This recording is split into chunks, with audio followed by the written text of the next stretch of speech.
I cannot say what will be the near future in this effort, because it's not only an effort of Israel, it is a big operation of the whole world, and the time is very short.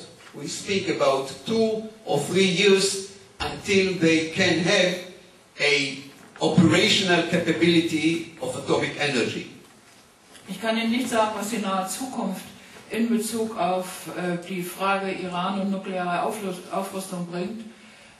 Dieses ist auch eben eine große Operation der gesamten freien Welt und eine Operation, die unter großem Zeitdruck geschieht. Wir haben 2 bis maximal 3 Jahre Zeit, bis der Iran in der Lage ist, die Atombomben auch zu zünden. It's very difficult to say if I'm optimistic or pessimistic. I think that no one, and I can assure you that speaking with many intelligence organizations and many decision makers, it's a big question mark what will be the future with Iran. Because on one hand we can draw a very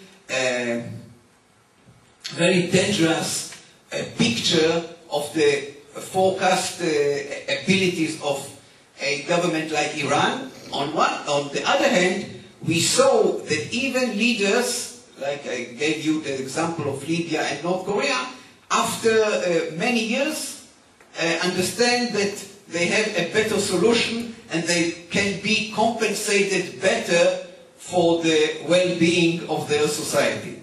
Ich kann Ihnen auch nicht sagen, ob ich optimistisch oder pessimistisch in Bezug auf diese Frage bin. Auch bei Gesprächen mit unterschiedlichen Auslandsgeheimdiensten oder mit Entscheidungsträgern wird es nie klar, wie weit man ein düsteres Bild von der Gefährlichkeit der Lage in Bezug auf die nuklearen Fähigkeiten des Iran zeichnen muss, weil auf der anderen Seite die jüngere Vergangenheit gezeigt hat, dass es in Ländern wie Libyen oder in Nordkorea eben am Ende doch politische Führer gegeben hat, die kapiert haben, dass wenn sie auf nukleare Waffen verzichten, sie kompensiert werden können durch ökonomische Vorteile, die wahrscheinlich ihre Bevölkerung weiterbringen. Und die jetzt ihr atomares Material nach Syrien transportieren?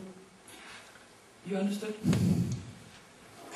The last case in Syria is with a lot of mysterious, and I think that this is a very good example.